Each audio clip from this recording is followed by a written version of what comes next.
Bem, pessoal, boa tarde a todos vocês. Essa é a primeira visita que faço ao presidente Jair Bolsonaro, já como governador do estado de São Paulo empossado.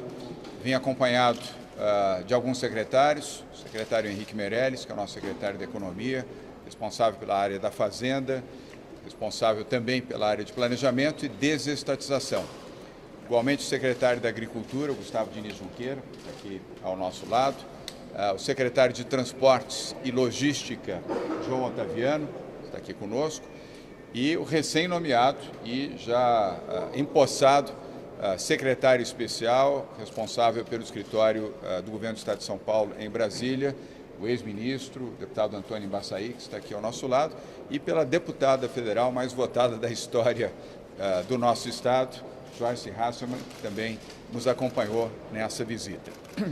Tratamos basicamente de 4 temas com o presidente Bolsonaro.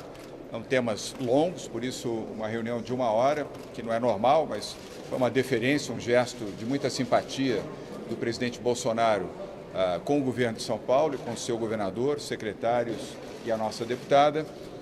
O primeiro tema foi o CEAGESP, que é a maior central de abastecimento do país, que pertence ao governo federal, e a proposta do governo de São Paulo é para que seja privatizado e também o seu endereço alterado. As conversas evoluíram muito bem. Presente estava também neste encontro a ministra da Agricultura, Tereza Cristina. Neste encontro ficou definido que ela, em nome do governo federal, e o Gustavo Diniz Junqueira, nosso secretário de Agricultura, aqui presente, representará o governo de São Paulo para evoluir no projeto que já existia. Começou quando eu fui prefeito da cidade de São Paulo, mas foi paralisado, e agora nós vamos retomar de forma acelerada o programa para a privatização do CEAGESP e a mudança do seu endereço para um outro local maior e com melhores condições. O local, a área será apresentada em breve, já existem 4 alternativas.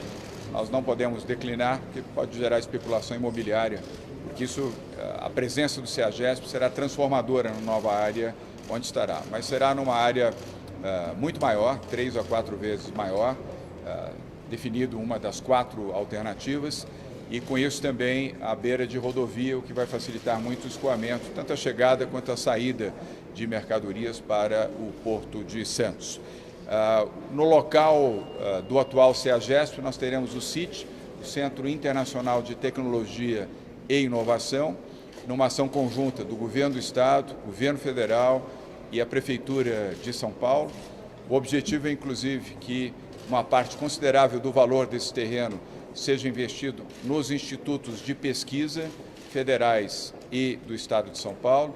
Eu destacaria aqui a Embrapa como um deles, e fazendo com que o investimento privado nesta nova área do CEAGESP em São Paulo, que fica na região de Alto de Pinheiros, junto à Marginal Pinheiros, o valor aproximado desta área é cerca de entre 3 a 4 bilhões de reais, são 700, arredondando, são 700 mil metros quadrados de área, e o objetivo é que, ao ser explorado pelo setor privado, esse Centro Internacional de Tecnologia e Inovação, ou seja, um vale do silício urbano em São Paulo, os recursos advindos disso sejam integralmente destinados à ciência, tecnologia e ao ensino também, através de uma FATEC, a Faculdade Técnica de São Paulo, voltada para o agronegócio. Um projeto completo, 360, todo o interesse. O presidente foi muito positivo em relação a essa iniciativa. A ministra Tereza Cristina, igualmente, ela já conhecia a ideia e ela foi muito favorável. O deputado Marcos Montes também participou, representando o governo.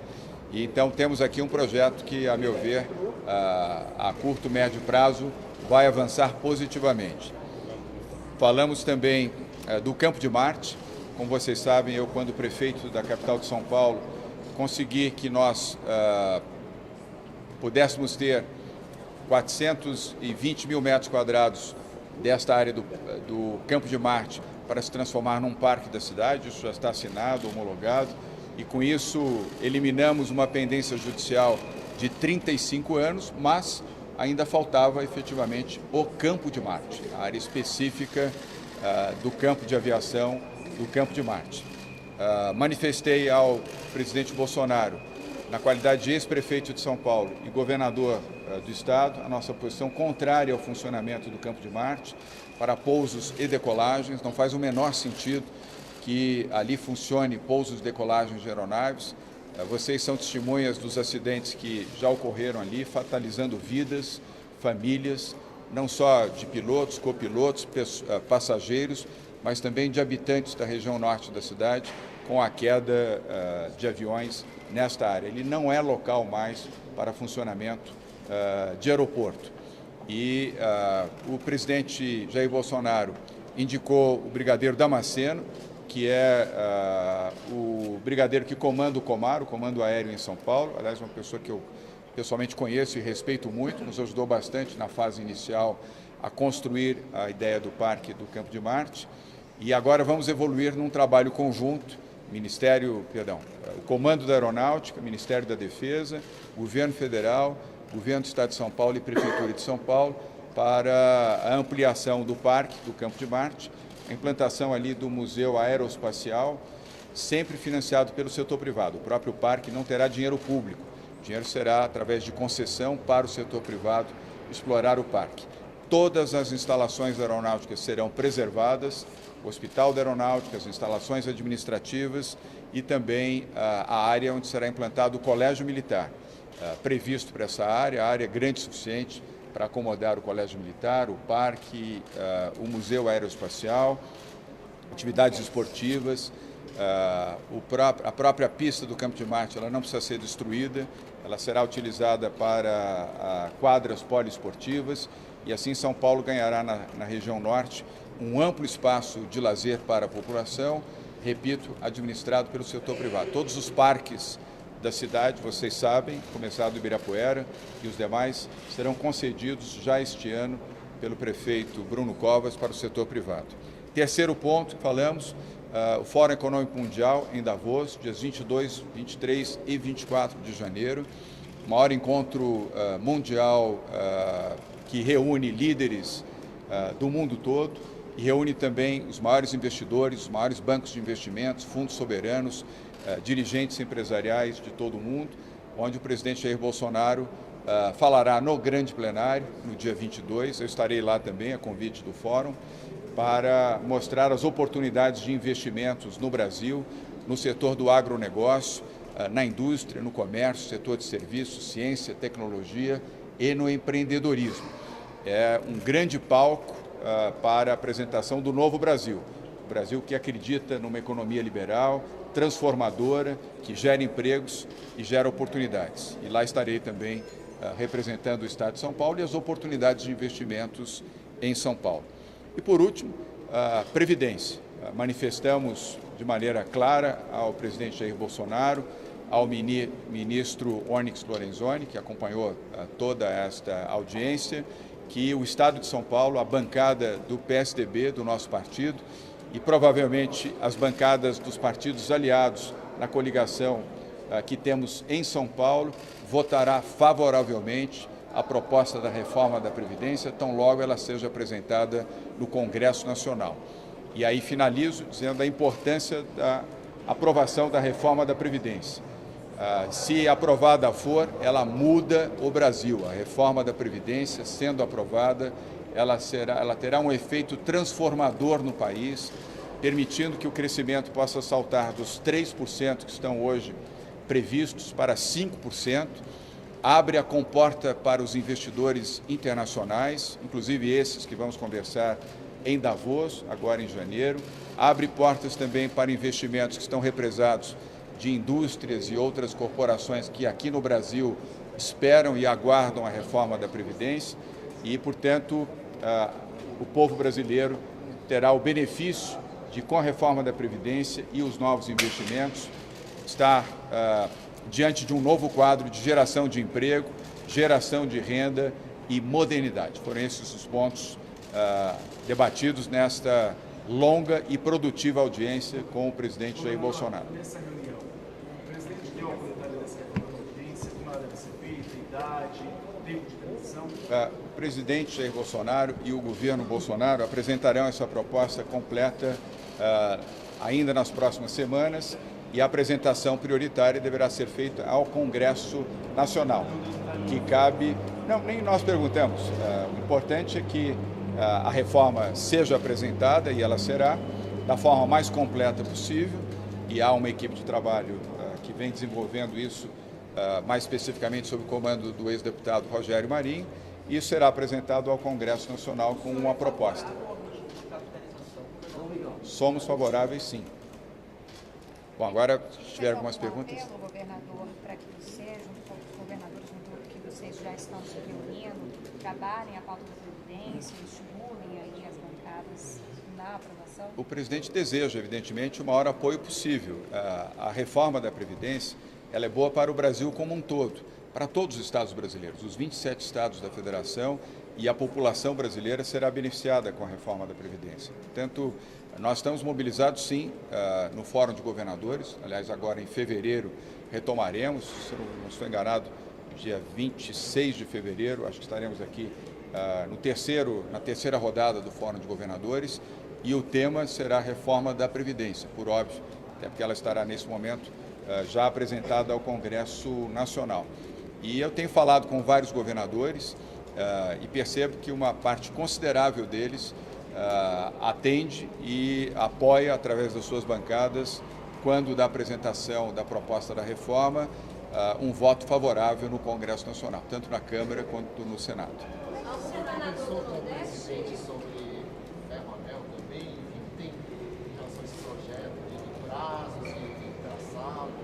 Falamos, na verdade eu comuniquei ao presidente, porque tratamos disso com o ministro Tarcísio, hoje às 9h30 da manhã, com os nossos secretários, com todos os secretários do Ministério de Infraestrutura, do Ferroanel em São Paulo, aliás, um projeto que já tem meio século e que não saiu do papel. E agora vai sair. Nós estamos absolutamente convencidos de que, com o apoio do Ministério da Infraestrutura, com um projeto de concessão para capitalização de investidores privados, ele será colocado em prática. Nós temos aqui 2 secretários habilitados a responder sobre isso, o Alexandre Baldi, que, aliás, eu não tinha me referido a ele, está aqui entre nós, e o secretário João Otaviano. Se eu pudesse chamar até o Baldi, eu até cometi aqui um pequeno equívoco de não mencioná-lo. E também, ainda no setor ferroviário, o trem Intercidades, que também é um projeto antigo, que não foi colocado em prática e que agora, numa ação conjunta governo federal, governo estadual, ele será levado a cabo para 2 regiões importantíssimas da economia do estado de São Paulo, o Vale do Paraíba, a região de São José dos Campos, e a região metropolitana de Campinas. São os 2 trens intercidades. São trens Passageiros e carga e passageiros. Quer dizer, de maneira clara, com recursos privados, de investidores privados, e já há vários grupos que nos procuraram, inclusive fundos, com interesse no setor ferroviário. Ainda mais agora, com uma economia liberal, com propostas claras, com marcos jurídicos sólidos, muito provavelmente esse setor ferroviário, não só em São Paulo, como em outros estados da Federação, serão desenvolvidos. Portanto, agradeço a sua pergunta também. Os senhores são favoráveis a regras licenciadas para policiais militares na reforma da Previdência? Eu prefiro não me manifestar sobre isso, aguardar a proposta do governo federal e, diante da proposta, aí sim nos manifestarmos. Qual é o cenário que o senhor vê? Tem incidência no PSDB? Quantos votos da bancada paulista o senhor acha que já conseguiu? Já tem gente se manifestando favoravelmente à reforma? Olha, de maneira informal, até porque eu não sou presidente do PSDB. O presidente é deputados e também dos senadores tem uma visão favorável à reforma da Previdência. Obviamente que vão todos eles aguardar a apresentação da proposta final ao Congresso Nacional. Mas o meu sentimento, repito, não quero antecipar uma decisão do partido, mas o meu sentimento é que, majoritariamente, o PSDB votará favoravelmente. E se fechar o voto, votará integralmente a favor da reforma da Previdência. O presidente Jair Bolsonaro, ele vai publicar essa semana provavelmente um decreto de flexibilização das favorável a essa flexibilização? Acho que é importante para isso. Sou favorável, sim. Chegamos a falar sobre esse assunto quando ele anunciou e a nossa posição é favorável a esta. Ele deu se você deve assinar hoje, deve assinar no Amanhã, parece que amanhã. Amanhã deve assinar. Ok, vamos para a última. Pois não.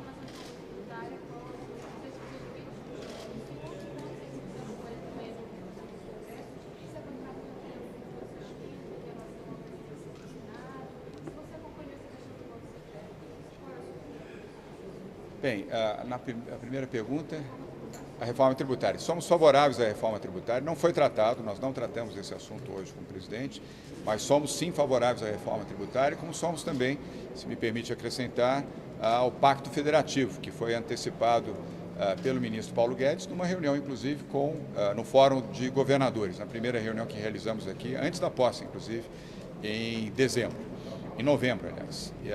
Então, a reforma tributária ela é muito importante. E sobre ela, se vocês desejarem, está aqui ao meu lado um ex-ministro da Fazenda que conhece profundamente a questão tributária, a questão fiscal no país, e é uma referência nacional e internacional, que é o nosso secretário Henrique Meirelles. Em relação, aí você fez a... Não tratamos desse assunto, e eu prefiro realmente aguardar um pouco, porque como é um tema de ordem partidária, caberá ao partido se manifestar. Mas quero deixar claro, até porque já o fiz, com a razão de omitir aqui perante vocês, no plano da Câmara Federal, eu já manifestei o meu apoio como governador do Estado de São Paulo pela recondução do deputado Rodrigo Maia à presidência da Câmara Federal, a posição que foi ratificada pelos líderes do nosso partido diretamente ao deputado Rodrigo Maia para a sua reeleição, e o PSDB votará favoravelmente para a recondução de Rodrigo Maia à presidência da Câmara Federal. Sobre o Senado ainda não temos uma posição, vamos aguardar um pouco mais para visualizar as candidaturas, as posições, e aí sim tomarmos uma posição. Essa é uma decisão do Congresso. O Congresso decide, aliás, foi o voto manifestado pelo ministro Toffoli. É uma decisão intra corporis, é uma decisão do Congresso Nacional. E a decisão que o Congresso adotar, ela deverá ser respeitada. Pessoal, muito obrigado. Uma boa tarde para vocês. Obrigado.